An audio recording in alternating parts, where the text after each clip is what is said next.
policy. Before we begin today's video, make sure you like, comment, and subscribe. Turn on post notifications so you're notified whenever me post a new video. Follow me on my social media. I thank y'all for 5K.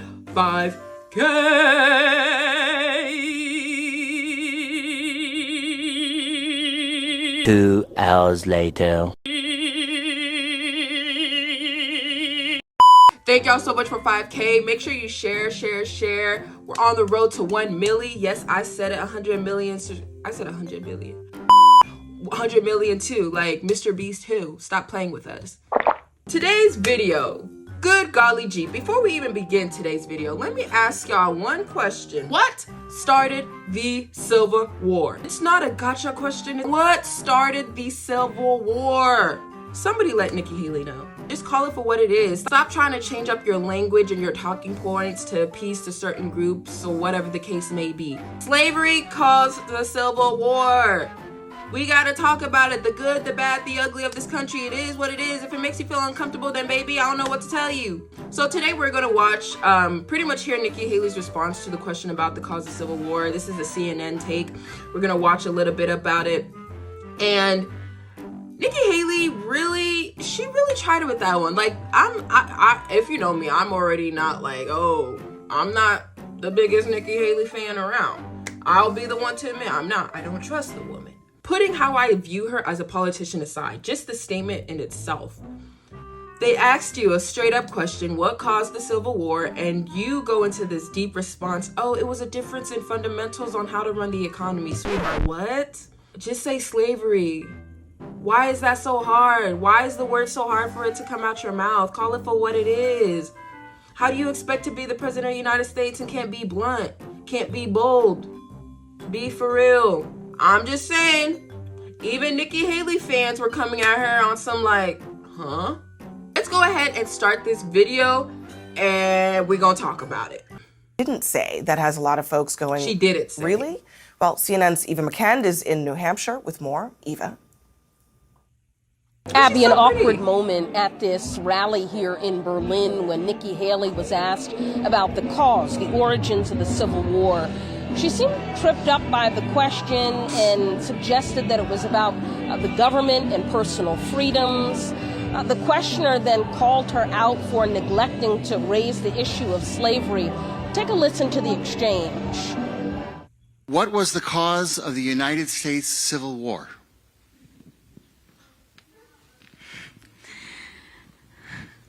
Well, don't come with an easy question or anything. I mean, I think the cause of the Civil War was basically how government was going to run, the freedoms and what people could and couldn't do.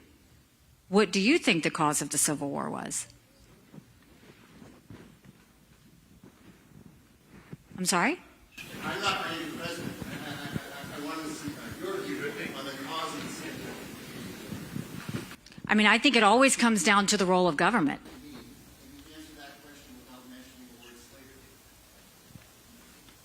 What do you want me to say about slavery? Next question. Okay. For one, the person who asked the question, props to you. Think about it. Don't even go back and forth. Don't even go back and forth with her. When she asked him, what do you want me to say about slavery? He said, you've answered my question. Thank you. Your response told him everything he needed to know. Period. 2, the hesitance of her to even answer the question, it's like she had a level of uncomfortability that she was just projecting. Like, you could just see it in her body movements. What's going on? She really honestly could have just kept it blunt. Oh, slavery caused the Civil War. I think it was actually smart to ask that question because it pretty much shows what type of person they are by their response. So when he asked the question, you can see the elderly man in the front, he nods his head like, okay, that's an interesting question. Let's see how she answers this. And then she says what she says. Nikki Haley fans out there, what's the excuse on this? Just out of curiosity. I just want to know. What's the excuse on this? I want to now bring in Philippe Reines, a former spokesman for Hillary Clinton, and Republican strategist Rena Shah. Philippe, I'll start with you. Your reaction to what played out there at that Nikki Haley town hall. I'm glad you weren't showing me and Rena as we were watching. I was wincing. I mean, I think we've all seen that look. It's when a candidate in a primary knows that they have to answer a certain way that's probably different than what's in their heart and what they will answer in a few months from now if they're lucky enough to be the nominee. But that look, that caught in the headlights look is terrible. I would also note, if memory serves, South Carolina was the first state to secede from the Union, and she was governor of South Carolina. So I don't think that she didn't know. I think she just didn't want to give an answer that would... Bingo! She knew the answer. Like I said before, she knew what caused the Civil War. She was being extra strategic with her answers because she's trying to appease to a certain demographic or a certain group or certain types of people. But that answer really harmed her.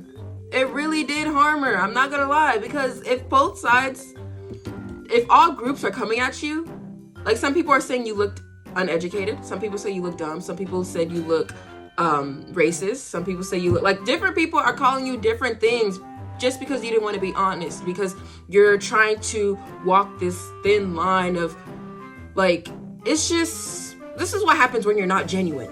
When you truly believe the words that come out of your mouth. Stuff like this does not happen. You do not have to tiptoe around how to say certain things, when to say certain things. Like, it makes her look really, really bad. I don't care how you view it. Like, just say it.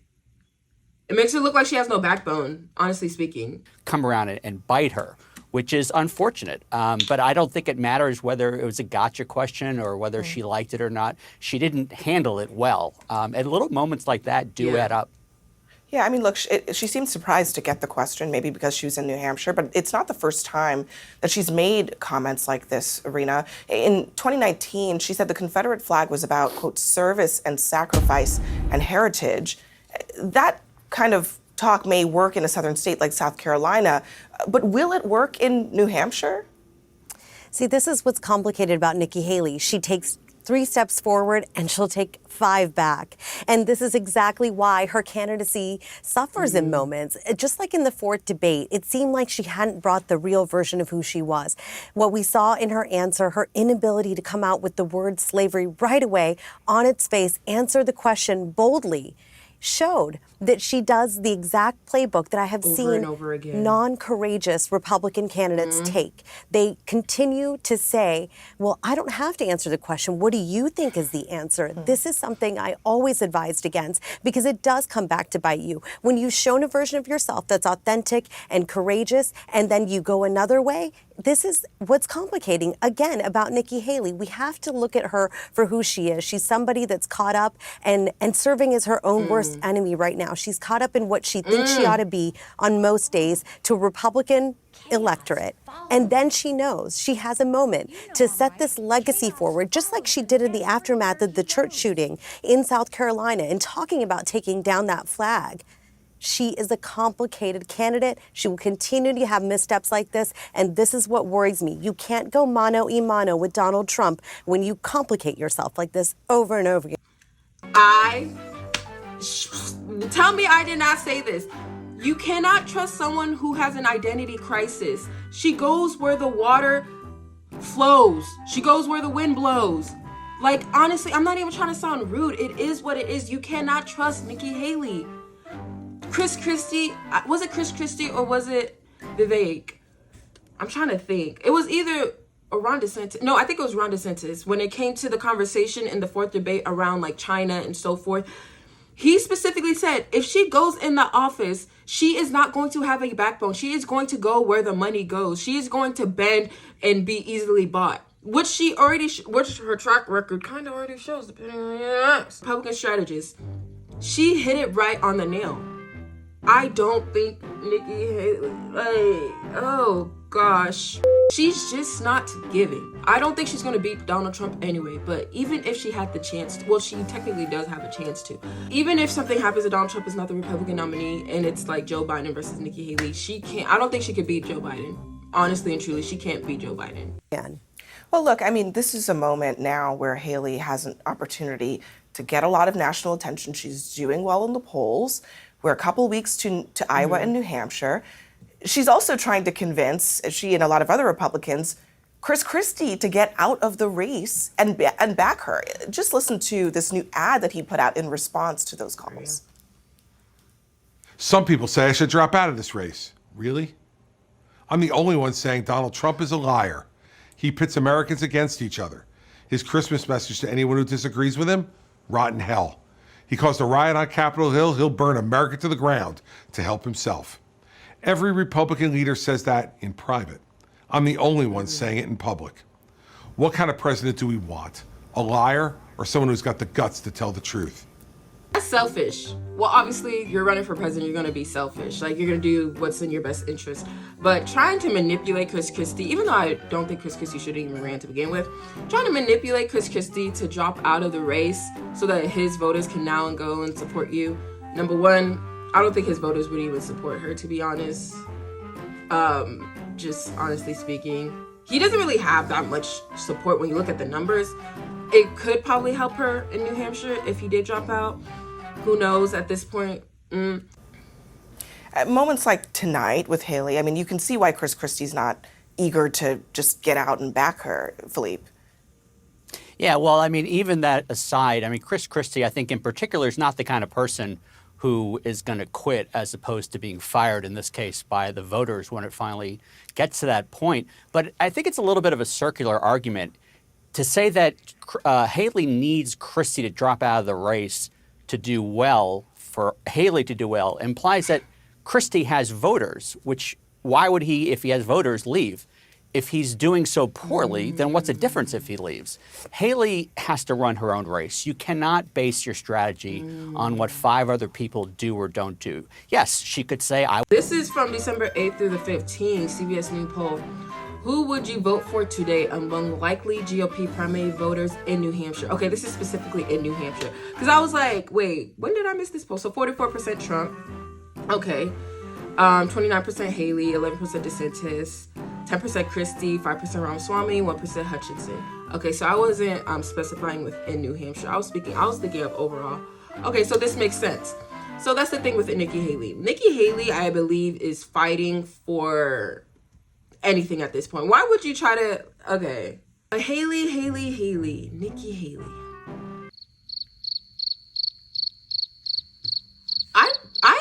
I didn't even know Hutchinson was still in the race, but I think if Chris Christie dropped out in a crazy world, he won't. A lot of people have maneuver and ego. He won't drop out. But if he did, he would probably tell his voters and his supporters to vote for Hutchinson to probably be childish. No, I'm not considering anybody at this time, Jen. Call. Look, I know her very well. I actually got along with her very well. As you know, she left at a nice ceremony at the White House, the Oval Office. It was very nice. Right. She said terrific things about me. She said he's a great president. And then she decided out of nowhere to run. So I was a little bit surprised at that, but that's a politician. Rena, do you think he's telling the truth? Okay, we're going to end it there. So I'm going to comment on that phone call with Donald Trump. Speaking on behalf of Nikki, or not on behalf of Nikki Haley, but speaking about Nikki Haley. I know I say this like every 2 to 3 business days, but I'm telling y'all, do not trust that woman. 2, she was one of the people who was all Donald Trump. Mind you, she is a politician, so she's playing her cards. Do I think she's playing her cards correctly? Do I think she's playing her cards strategically? No. I think if anybody was maneuvering strategically, is you would wait for 2024, you would probably wait for Donald Trump to some way, somehow, him running, if he wins Joe Biden, if he beats Joe Biden in 2024, you would be on his good side to be vice president. That way, 2028 comes around, he can pretty much endorse you in. That is what I think of when I think of strategy. But the only person that I think is maneuvering correctly when it comes to strategy is probably Vivek Ramaswamy. Vivek, he didn't have a public name like that prior to him running for president. No one knew who he was. Right now, he's building up his fan base. While building up his fan base and his supporters, he is treading lightly when it comes to speaking about Donald Trump. He's trying to stay on Donald Trump's good side. That way, in 2028, if Donald Trump wins, Donald Trump can endorse him in for 2028 if that relationship is solid enough, strong enough, whatever the case may be. But they're not really maneuvering in strategy. They just see it as, okay, I could beat Joe Biden. Let me go ahead and put myself on the ballot. Yeah, you may or may not be able to beat Joe Biden, but before you beat Joe Biden, you have to beat Donald Trump. That's what they're not thinking. But yeah, let me know your thoughts on the comments down below. I personally said what I said and meant what I said. I don't know why she would even answer it that way. It does make her look really, really bad. If a whole Republican strategist is telling you like that was a bad response, then maybe you should take a couple steps back and be like, oh, golly gee. What do you think her motive was? How do you feel about her just beating around the bush and not being as blunt? With that being said, thank you all for watching. Be sure you like, comment, and subscribe. Turn on post notifications so you're notified whenever I post a new video. Thank you for 5K. Our goal is 1 million subs. I said it, and I meant it.